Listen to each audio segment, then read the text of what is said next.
ओम नमो भगवते वासुदेवाय। भगवान बृहस्पति देव की पूजा अर्चना के लिए बृहस्पतिवार को व्रत करके बृहस्पतिवार व्रत की कथा का श्रवण करना चाहिए। बृहस्पतिवार का व्रत करने और व्रत कथा सुनने से स्त्री पुरुषों की सभी मनोकामनाएं पूरी होती है। इस व्रत से धन संपत्ति की प्राप्ति होती है, निसंतानों को पुत्र प्राप्ति होती है, परिवार में सुख शांति बनी रहती है, सभी आनंद पूर्वक रहते हैं। इस व्रत में व्रत कथा का श्रवण करने का विशेष महत्व है। अब आइए सुनते हैं बृहस्पतिवार व्रत कथा। प्राचीन समय की बात है। भारत में एक राजा राज्य करता था। वह बड़ा प्रतापी तथा दानी था। वह नित्य प्रति मंदिर में भगवत दर्शन करने जाता था। वह ब्राह्मण और गुरु की सेवा किया करता था। उसके द्वार से कोई भी याचक निराश होकर नहीं लौटता था। वह प्रत्येक गुरुवार को व्रत रखता एवं पूजन करता था। हर दिन गरीबों की सहायता करता था, परंतु यह सब बातें उसकी रानी को अच्छी नहीं लगती थी। वह न तो व्रत करती और न किसी को एक भी पैसा दान में देती थी।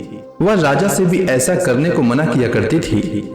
एक समय की बात है, राजा शिकार खेलने वन को चले गए। घर पर रानी और दासी थी।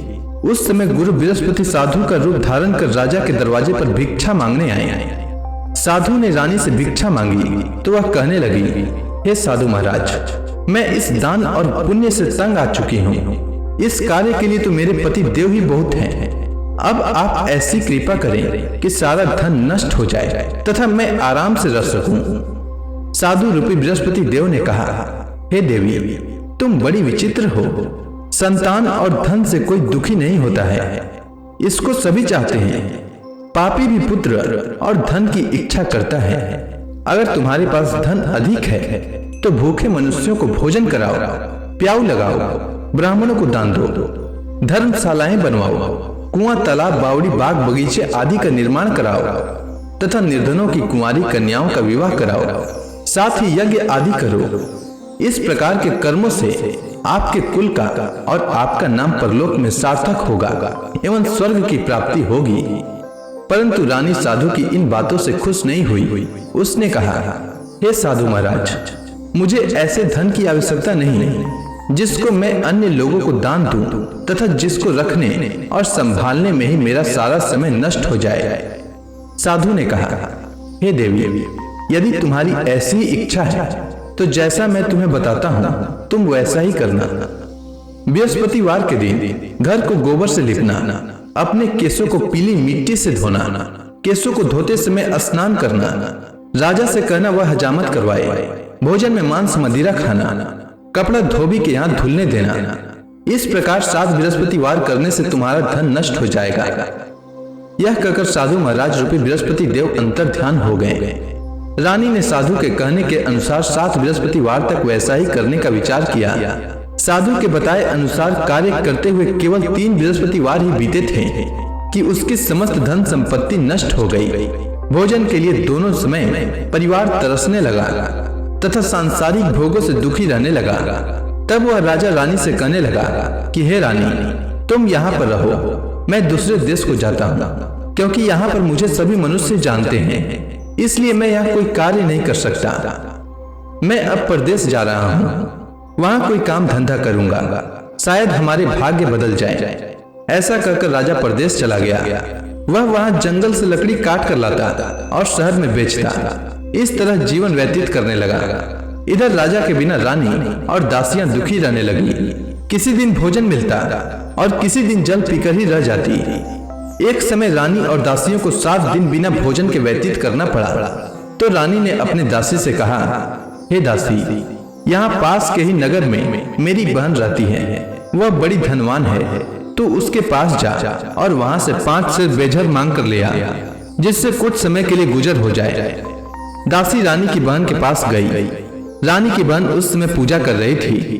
बृहस्पतिवार का दिन था। दासी ने रानी की बहन से कहा, हे रानी, मुझे आपकी बहन ने भेजा है, मुझे 5 सेर बेझर दे दो। दासी ने यह बात अनेक बार कही, परंतु रानी की बहन ने कोई उत्तर नहीं दिया, क्योंकि वह उस समय बृहस्पतिवार की कथा सुन रही थी। जब दासी को रानी की बहन से कोई उत्तर नहीं मिला तो वह बहुत दुखी हुई। उसे क्रोध भी आया।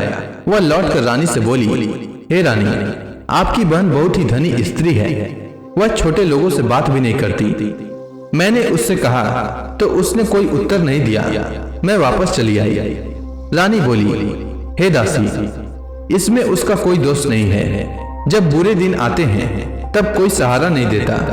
अच्छे बुरे का पता विपत्ति में ही लगता है। जो ईश्वर की इच्छा होगी वही होगा। यह सब हमारे भाग्य का दोष है। उधर रानी की बहन ने सोचा कि मेरी बहन की दासी आई थी, परंतु मैं उससे नहीं बोली। इससे वह बहुत दुखी हुई होगी। अतः कथा सुन और भगवान विष्णु का पूजन समाप्त कर वह अपनी बहन के घर आई और कहने लगी, हे बहन, मैं बृहस्पतिवार का व्रत कर रही थी। तुम्हारी दासी हमारे घर आई थी, परंतु जब तक कथा होती है तब तक हम लोग न उठते हैं और न बोलते हैं, इसलिए मैं नहीं बोली। कहो दासी क्यों आई थी? रानी बोली, बहन, हमारे घर अनाज नहीं था। वैसे तुमसे कोई बात छिपी नहीं है, इस कारण मैंने दासी को तुम्हारे पास 5 सिर भेजर लेने के लिए भेजा था। रानी की बहन बोली, बहन देखो, बृहस्पति भगवान सबकी मनोकामना पूर्ण करते हैं। देखो, शायद तुम्हारे घर में अनाज रखा हो। यह सुनकर दासी घर के अंदर गई तो वहां उसे एक घड़ा बेझर का भरा मिल गया। उसे बड़ी हैरानी हुई क्योंकि उसने एक एक बर्तन देख लिया था। उसने बाहर आकर रानी को बताया। दासी अपनी रानी से कहने लगी, हे रानी, देखो, वैसे हमको जब अन्न नहीं मिलता तो हम रोज ही व्रत करते हैं। अगर इनसे व्रत की विधि और कथा पूछ ली जाए तो उसे हम भी किया करेंगे। दासी के कहने पर रानी ने अपनी बहन से बृहस्पतिवार व्रत के बारे में पूछा। उसकी बहन ने बताया, हे रानी बहन, बृहस्पतिवार को सूर्योदय से पूर्व उठकर स्नान करके बृहस्पतिवार का व्रत करना चाहिए, लेकिन उस दिन सिर नहीं धोना चाहिए। बृहस्पतिवार के व्रत में चने की दाल और मुनक्का से विष्णु भगवान का केले के वृक्ष की जड़ में पूजन करें तथा दीपक जलाएं। उस दिन एक ही समय भोजन करें। भोजन पीले खाद्य पदार्थ का करें तथा कथा सुने। इस प्रकार करने से गुरु भगवान प्रसन्न होते हैं, अन्न पुत्र धन देते हैं, मनोकामना पूर्ण करते हैं। व्रत और पूजन की विधि बताकर रानी की बहन अपने घर लौट गई। रानी और दासी दोनों ने निश्चय किया कि बृहस्पति देव भगवान का पूजन जरूर करेंगे। 7 दिन बाद जब बृहस्पतिवार आया तो उन्होंने व्रत रखा। घुड़साल में जाकर चना और गुड़ बीन लाई तथा उसी दाल से केले की जड़ तथा विष्णु भगवान का पूजन किया। अब भोजन पीला कहाँ से आए? दोनों बड़ी दुखी हुई, परंतु उन्होंने व्रत किया था, इस कारण बृहस्पति देव भगवान प्रसन्न थे। एक साधारण व्यक्ति के रूप में वे 2 थालों में सुंदर पीला भोजन लेकर आए और दासी को देकर बोले, हे दासी, यह भोजन तुम्हारे और रानी के लिए है, तुम दोनों करना। दासी भोजन पाकर बड़ी प्रसन्न हुई और रानी से बोली, रानी जी, भोजन कर लो। रानी को भोजन आने के बारे में कुछ पता नहीं था, इसलिए वह दासी से बोली, जा तू ही भोजन कर, क्योंकि तू हमारी व्यर्थ में हंसी उड़ाती है। दासी बोली, एक व्यक्ति भोजन दे गया है। रानी कहने लगी, वह भोजन तेरे लिए दे गया है, तू ही भोजन कर। दासी ने कहा, वह व्यक्ति हम दोनों के लिए 2 थालों में भोजन दे गया है, इसलिए मैं और आप दोनों ही साथ साथ भोजन करेंगी। दोनों ने गुरु भगवान को नमस्कार कर भोजन प्रारंभ किया। उसके बाद से वे प्रत्येक बृहस्पतिवार को गुरु भगवान का व्रत और पूजन करने लगी। बृहस्पति भगवान की कृपा से उनके पास धन हो गया, परंतु रानी फिर से पहले की ही तरह आलस्य करने लगी। तब दासी बोली, देखो रानी, तुम पहले भी इस प्रकार आलस्य करती थी, तुम्हें धन के रखने में कष्ट होता था, इस कारण सभी धन नष्ट हो गया। अब गुरु भगवान की कृपा से धन मिला है तो फिर तुम्हें आलस्य होता है। बड़ी मुसीबतों के बाद हमने यह धन पाया है, इसलिए हमें दान पुण्य करना चाहिए। तुम भूखे मनुष्यों को भोजन कराओ, प्याऊ लगवाओ, ब्राह्मणों को दान दो, कुआं तालाब बावड़ी आदि का निर्माण कराओ, मंदिर पाठशाला बनवाकर दान दो, कुंवारी कन्याओं का विवाह करवाओ। धन को शुभ कार्यों में खर्च करो, जिससे तुम्हारे कुल का यश बढ़े तथा स्वर्ग प्राप्त हो और पितृ प्रसन्न हो। दासी की बात मानकर रानी ने इसी प्रकार के कर्म करने प्रारंभ किए, जिससे उनका काफी यश फैलने लगा। एक दिन रानी और दासी आपस में विचार करने लगी कि न जाने राजा किस दशा में होंगे, उनकी कोई खोज खबर नहीं है। गुरु भगवान से उन्होंने प्रार्थना की और भगवान ने रात्रि में राजा को स्वप्न में कहा, हे राजा, उठ, तेरी रानी तुझको याद करती है, अब अपने देश को लौट जा। राजा प्रातः काल उठकर जंगल से लकड़ियां काट कर लाने के लिए जंगल की ओर चल पड़ा। जंगल से गुजरते ही वह सोचने लगा, रानी की गलती से उसे कितने दुख भोगने पड़े। राजपाट छोड़कर उसे जंगल में आकर रहना पड़ा। जंगल से लकड़ियां काटकर उन्हें बेचकर गुजारा करना पड़ा। उसी समय उस जंगल में बृहस्पति देव एक साधु का रूप धारण कर आए और राजा के पास आकर बोले, हे लकड़हारे, तुम इस सुनसान जंगल में किस चिंता में बैठे हो, मुझे बतलाओ।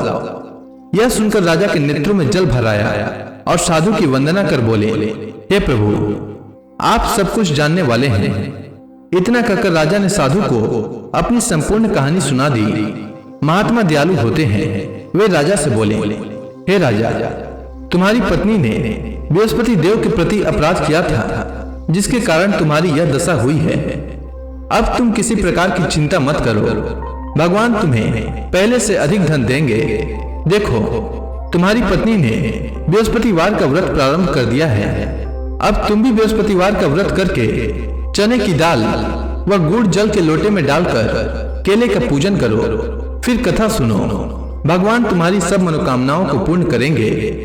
साधु को प्रसन्न देखकर राजा बोला, हे प्रभु, मुझे लकड़ी बेचकर इतना पैसा भी नहीं बचता जिससे भोजन करने के उपरांत कुछ बचा सकूं। मैंने रात्रि में अपनी रानी को व्याकुल देखा है।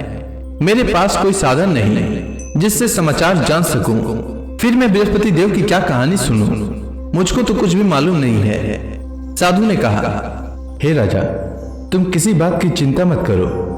बृहस्पतिवार के दिन तुम रोजाना की तरह लकड़ियां लेकर शहर में जाओ।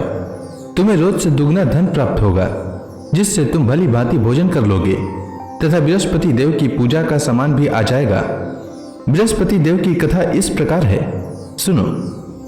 प्राचीन काल में एक बहुत ही निर्धन ब्राह्मण था। उसकी कोई संतान नहीं थी। वह नित्य पूजा पाठ करता, परंतु उसकी स्त्री बहुत मलिनता के साथ रहती थी। वह स्नान न करती और न किसी देवता का पूजन करती। प्रातःकाल उठते ही सर्वप्रथम भोजन करती, बाद में कोई अन्य कार्य करती। ब्राह्मण देवता बहुत दुखी रहते थे। पत्नी को बहुत समझाते, किंतु उसका कोई परिणाम न निकलता। भगवान की कृपा से ब्राह्मण की स्त्री को कन्या उत्पन्न हुई। वह कन्या अपने पिता के घर में बड़ी होने लगी। वह बालिका प्रातः स्नान करके भगवान विष्णु का जप करती। वह बचपन से ही बृहस्पतिवार का व्रत भी करने लगी। पूजा पाठ समाप्त कर विद्यालय जाती तो अपनी मुट्ठी में जौ भर कर ले जाती और पाठशाला जाने के मार्ग में डालती जाती। वही जौ स्वर्ण के हो जाते तो लौटते समय उनको बीनकर घर ले आती। एक दिन वह बालिका सूप में उन सोने के जौ को फटक कर साफ कर रही थी। तभी उसकी मां ने देख लिया और कहा, हे बेटी, सोने के जौ को फटकने के लिए सोने का सूप होना चाहिए। दूसरे दिन गुरुवार था। इस कन्या ने व्रत रखा और बृहस्पति देव से प्रार्थना करके कहा, हे प्रभु, यदि मैंने सच्चे मन से आपकी पूजा की हो तो मुझे सोने का सूप दे दो। बृहस्पति देव ने उसकी प्रार्थना स्वीकार कर ली। रोजाना की तरह वह बालिका जौ फैलाती हुई स्कूल चली गई। स्कूल से लौटकर जब वह जौ बीन रही थी तो बृहस्पति देव की कृपा से उसे सोने का सूप मिला। उसे वह घर ले आई और उससे जौ साफ करने लगी, परंतु उसकी मां का वही ढंग रहा। एक दिन की बात है, वह कन्या सोने के सूप में जौ साफ कर रही थी। उस समय उस नगर का राजकुमार वहां से होकर निकला। इस कन्या के रूप और सोने के सूप में जौ को साफ करते देखकर वह उस कन्या पर मोहित हो गया। राजमहल आकर वह भोजन तथा जल त्याग कर उदास होकर लेट गया। राजा को जब राजकुमार द्वारा अन्न जल त्यागने का समाचार ज्ञात हुआ तो अपने मंत्रियों के साथ वह अपने पुत्र के पास गए और बोले, हे बेटा, तुम्हें किस बात का कष्ट है? किसी ने अपमान किया है अथवा कोई और कारण है? मुझे बताओ, मैं वही करूंगा जिससे तुम्हें प्रसन्नता हो। राजकुमार ने अपने पिता की बातें सुनी तो वह बोला, मुझे आपकी कृपा से किसी बात का दुख नहीं है। किसी ने मेरा अपमान नहीं किया है, परंतु मैं उस लड़की के साथ विवाह करना चाहता हूं जो सोने के सूप में जौ साफ कर रही थी। यह सुनकर राजा आश्चर्य में पड़ गया और बोला, हे बेटा, इस तरह की कन्या का पता तुम्हें लगाओ। मैं उसके साथ तुम्हारा विवाह अवश्य ही करवा दूंगा। राजकुमार ने राजा को उस लड़की के घर का पता बतलाया। मंत्री उस लड़की के घर गया और राजा का आदेश ब्राह्मण को सुनाया। कुछ ही दिन बाद ब्राह्मण की कन्या का विवाह राजकुमार के साथ संपन्न हो गया। कन्या के घर से जाते ही उस ब्राह्मण देवता के घर में पहले की भांति गरीबी का निवास हो गया। अब भोजन के लिए भी अन्न बड़ी मुश्किल से मिलता था। एक दिन दुखी होकर ब्राह्मण अपनी पुत्री से मिलने गया। बेटी ने पिता की दुख की अवस्था को देखा और अपनी मां का समाचार पूछा। ब्राह्मण ने सभी हाल कहा। कन्या ने बहुत सा धन देकर अपने पिता को विदा कर दिया। इस तरह ब्राह्मण का कुछ समय सुखपूर्वक व्यतीत हुआ, लेकिन कुछ दिन बाद फिर वही हाल हो गया। ब्राह्मण फिर अपनी कन्या के यहाँ गया और सभी हाल कहा तो पुत्री बोली, हे पिताजी, आप माता जी को यहाँ लिवा लाओ, मैं उन्हें वह विधि बता दूंगी जिससे गरीबी दूर हो जाए। ब्राह्मण देवता अपनी स्त्री को साथ लेकर अपनी पुत्री के पास राजमहल पहुंचे तो पुत्री अपनी मां को समझाने लगी, हे मां, तुम प्रातः काल उठकर प्रथम स्नान आदि करके विष्णु भगवान का पूजन करो तो सब दरिद्रता दूर हो जाएगी। परंतु उसकी मां ने उसकी एक बात नहीं मानी। वह प्रातः काल उठकर अपनी पुत्री का बचा जूठन खा लेती थी। एक दिन उसकी पुत्री को बहुत गुस्सा आया। उसने एक रात एक कोठरी से सारा सामान निकाल दिया और अपनी मां को उसमें बंद कर दिया। प्रातः उसमें से उसे निकाला तो स्नान आदि करा के पूजा पाठ करवाया तो उसकी मां की बुद्धि ठीक हो गई। इसके बाद वह नियम से पूजा पाठ करती और प्रत्येक बृहस्पतिवार को व्रत रखने लगी। इस व्रत के प्रभाव से उसकी मां भी बहुत धनवान हो गई और बृहस्पति देवता के प्रभाव से स्वर्ग को गई। वह ब्राह्मण भी सुखपूर्वक इस लोक का सुख भोग कर स्वर्ग को प्राप्त हुआ। इस तरह कहानी कहकर साधु देवता वहां से लोप हो गए। धीरे धीरे समय व्यतीत होने पर फिर बृहस्पतिवार का दिन आया। राजा जंगल से लकड़ी काटकर किसी शहर में बेचने गया। उसे उस दिन और दिनों से अधिक धन मिला। राजा ने चना गुड़ आदि लाकर बृहस्पतिवार का व्रत किया। उस दिन से उसके सभी क्लेश दूर हो गए। परंतु जब अगला गुरुवार का दिन आया तो वह बृहस्पतिवार का व्रत करना भूल गया। इस कारण बृहस्पति भगवान नाराज हो गए। उस दिन उस नगर के राजा ने विशाल यज्ञ का आयोजन किया तथा अपने समस्त राज्य में घोषणा करवा दी कि कोई भी मनुष्य अपने घर में भोजन न बनाए तथा आग भी न जलाए। समस्त लोग मेरे यहाँ भोजन करने आवे। इस आज्ञा को जो न मानेगा उसको फांसी की सजा दी जाएगी। राजा की आज्ञानुसार राज्य के सभी वासी राजा के भोज में सम्मिलित हुए, लेकिन लकड़हारा कुछ देर से पहुंचा, इसलिए राजा उसको अपने साथ महल में ले गए। जब राजा लकड़हारे को भोजन करा रहे थे तो रानी की दृष्टि उस खुटी पर पड़ी जिस पर उसका हार लटका हुआ था। उसे हार खुटी पर लटका दिखाई नहीं दिया। रानी को निश्चय हो गया कि मेरा हार इसी लकड़हारे ने चुरा लिया है। उसी समय सैनिक बुलवाकर उसको जेल में डलवा दिया। जब लकड़हारा जेल खाने में गया तो बहुत दुखी होकर विचार करने लगा कि न जाने कौन से पूर्व जन्म के कर्म से मुझे यह दुख प्राप्त हुआ है, और उसी साधु को याद करने लगा जो जंगल में मिला था। तत्काल बृहस्पति देव साधु के रूप में प्रकट हो गए और उसकी दशा को देखकर कहने लगे, अरे मूर्ख, तूने बृहस्पति देवता की कथा नहीं कही, इसी कारण तुझे दुख प्राप्त हुआ है। अब चिंता मत कर। बृहस्पतिवार के दिन जेल खाने के दरवाजे पर 4 पैसे पड़े मिलेंगे। उनसे तू बृहस्पति देव की पूजा करना तो तेरे सभी कष्ट दूर हो जाएंगे।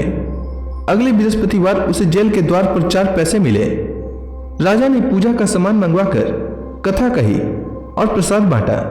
उसी रात्रि को बृहस्पति देव ने उस नगर के राजा को स्वप्न में कहा, हे राजा, तूने जिस आदमी को जेल खाने में बंद कर दिया है वह निर्दोष है, वह राजा है, उसे छोड़ देना। रानी का हार उसी खुटी पर लटका हुआ है। अगर तू ऐसा नहीं करेगा तो मैं तेरे राज्य को नष्ट कर दूंगा। राजा प्रातः काल उठा और खुटी पर हार टंगा देखकर लकड़हारे को बुलाकर क्षमा मांगी तथा राजा के योग्य सुंदर वस्त्र आभूषण भेंट कर उसे विदा किया। गुरुदेव की आज्ञानुसार राजा अपने नगर को चल दिया। राजा जब नगर के निकट पहुंचा तो उसे बड़ा ही आश्चर्य हुआ। नगर में पहले से अधिक बाग, तालाब और कुएं तथा बहुत सी धर्मशालाएं, मंदिर आदि बने हुए थे। राजा ने पूछा कि यह किसका बाग और धर्मशाला है। तब नगर के सब लोग कहने लगे कि यह सब रानी और दासी द्वारा बनाए गए हैं। राजा को आश्चर्य हुआ और गुस्सा भी आया। जब रानी ने खबर सुनी कि राजा आ रहे हैं तो उसने अपनी दासी से कहा, हे दासी, देख राजा हमको कितनी बुरी हालत में छोड़ गए थे। वह हमारी ऐसी हालत देखकर लौट न जाएं, इसलिए तू दरवाजे पर खड़ी हो जा। रानी की आज्ञा अनुसार दासी दरवाजे पर खड़ी हो गई। जब राजा आए तो उन्हें अपने साथ महल में लिवा लाई। तब राजा ने क्रोध करके अपनी तलवार निकाली और पूछने लगा, बताओ यह धन तुम्हें कैसे प्राप्त हुआ है? तब रानी ने बताया, हमें यह सब धन बृहस्पति देव के व्रत के प्रभाव से प्राप्त हुआ है। राजा ने तब निश्चय किया कि 7 रोज बाद तो सभी बृहस्पति देव का पूजन करते हैं, परंतु मैं रोजाना दिन में 3 बार कथा कहा करूंगा तथा रोज व्रत किया करूंगा।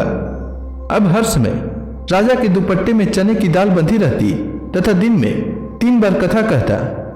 एक रोज राजा ने विचार किया कि चलो अपनी बहन के यहाँ हो आवे। इस तरह का निश्चय कर राजा घोड़े पर सवार हो अपनी बहन के यहाँ चल दिया। मार्ग में उसने देखा कि कुछ आदमी एक मुर्दे को लिए जा रहे हैं। उन्हें रोककर राजा कहने लगा, अरे भाइयों, मेरी बृहस्पतिवार की कथा सुन लो। वे बोले, लो हमारा तो आदमी मर गया है, इसको अपनी कथा की पड़ी है। परंतु कुछ आदमी बोले, अच्छा कहो, हम तुम्हारी कथा भी सुनेंगे। राजा ने दाल निकाली और कथा कहनी शुरू कर दी। जब कथा आधी हुई तो मुर्दा हिलने लगा और जब कथा समाप्त हुई तो राम राम करते हुए वह मुर्दा खड़ा हो गया। राजा आगे बढ़ा। उसे चलते चलते शाम हो गई। आगे मार्ग में उसे एक किसान खेत में हल चलाता मिला। राजा उससे बोला, अरे भैया, तुम मेरी बृहस्पतिवार की कथा सुन लो। किसान बोला, जब तक मैं तेरी कथा सुनूंगा तब तक 4 हरया जोत लूंगा। जा अपनी कथा किसी और को सुनाना। राजा आगे चलने लगा। राजा के हटते ही बैल पछाड़ खाकर गिर गए तथा किसान के पेट में बहुत जोर से दर्द होने लगा। उसी समय किसान की पत्नी रोटी लेकर आई। उसने जब यह देखा तब हाल पूछा। बुढ़िया दौड़ी दौड़ी उस घुड़सवार के पास गई और उससे बोली, मैं तेरी कथा सुनूंगी, तू अपनी कथा मेरे खेत पर ही चलकर कहना। राजा ने लौटकर बुढ़िया के खेत पर जाकर कथा कही, जिसके सुनते ही बैल खड़े हो गए तथा किसान के पेट का दर्द भी बंद हो गया। राजा अपनी बहन के घर पहुंच गया। बहन ने भाई की खूब मेहमानी की। दूसरे रोज प्रातःकाल राजा जागा तो वह देखने लगा कि सब लोग भोजन कर रहे हैं। राजा ने जब अपनी बहन से पूछा कि ऐसा कोई मनुष्य है जिसने भोजन नहीं किया हो जो मेरी बृहस्पतिवार की कथा सुन ले, तो बहन बोली, हे भैया, यह देश ऐसा ही है। पहले यहाँ के लोग भोजन करते हैं, बाद में अन्य काम करते हैं। अगर पड़ोस में कोई हो तो दिखाती हूँ। ऐसा कहकर बहन देखने चली, परंतु उसे कोई भी ऐसा व्यक्ति नहीं मिला जिसने भोजन न किया हो। वह एक कुम्हार के घर गई जिसका लड़का बीमार था। उसे मालूम हुआ कि उसके यहाँ 3 दिन से किसी ने भोजन नहीं किया है। रानी ने अपनी भाई की कथा सुनने के लिए कुम्हार से कहा। वह तैयार हो गया। राजा ने जाकर बृहस्पतिवार की कथा कही, जिसको सुनकर उसका लड़का ठीक हो गया। अब तो राजा की प्रशंसा होने लगी। एक दिन राजा ने अपनी बहन से कहा, हे बहन, मैं अपने घर जाऊंगा, तुम भी तैयार हो जाओ। राजा की बहन ने अपनी सास से अपने भाई के साथ जाने की आज्ञा मांगी। सास बोली, चली जा, परंतु अपने लड़कों को मत ले जाना, क्योंकि तेरे भाई को कोई संतान नहीं होती है। बहन ने अपने भाई से कहा, हे भैया, मैं तो चलूंगी, परंतु कोई बालक नहीं जाएगा। राजा ने कहा, जब कोई बालक नहीं चलेगा तब तुम जाकर ही क्या करोगी? दुखी मन से राजा अपने नगर को लौट आया। राजा ने अपनी रानी से कहा, हम निसंतान हैं, इसलिए कोई हमारे घर आना पसंद नहीं करता। इतना कह वह बिना भोजन आदि किए शैया पर लेट गया। रानी बोली, हे प्रभु, बृहस्पति देव ने हमें सब कुछ दिया है, वे हमें संतान भी अवश्य देंगे। उसी रात बृहस्पति देव ने राजा को स्वप्न में कहा, हे राजा, उठ, सभी सोच त्याग दे, तेरी रानी गर्भवती है। राजा को यह जानकर बड़ी खुशी हुई। 9वें महीने रानी के गर्भ से एक सुंदर पुत्र पैदा हुआ। जब राजा की बहन ने यह शुभ समाचार सुना तो वह बहुत खुश हुई तथा बधाई लेकर अपने भाई के यहाँ आई। तभी रानी ने कहा, घोड़ा चढ़कर नहीं आई, गधा चढ़ी आई। रानी की बहन बोली, भाई मैं इस प्रकार न कहती तो तुम्हें औलाद कैसे मिलती। बृहस्पति देव ऐसे ही हैं, जिसके मन में जो कामनाएं रहती है सभी को पूर्ण करते हैं। जो सद्भावना पूर्वक बृहस्पतिवार का व्रत करता है एवं यह कथा पढ़ता है अथवा सुनता है और दूसरों को सुनाता है, बृहस्पति देव उसकी सभी मनोकामना पूर्ण करते हैं। बृहस्पति देव उनकी सदैव रक्षा करते हैं। जो संसार में सद्भावना व सच्चे हृदय से बृहस्पति देव का पूजन करते हैं, उनकी सभी मनोकामनाएं उसी प्रकार पूर्ण होती है जैसे रानी और राजा ने बृहस्पति देव की कथा का गुणगान किया। उनकी सभी इच्छाएं बृहस्पति देव ने पूर्ण की। मनुष्य को हृदय से उनका मनन करते हुए जयकारा करना चाहिए। तो प्रेम से बोलिए, बृहस्पति देव की जय, विष्णु भगवान की जय, समस्त देवी देवताओं की जय।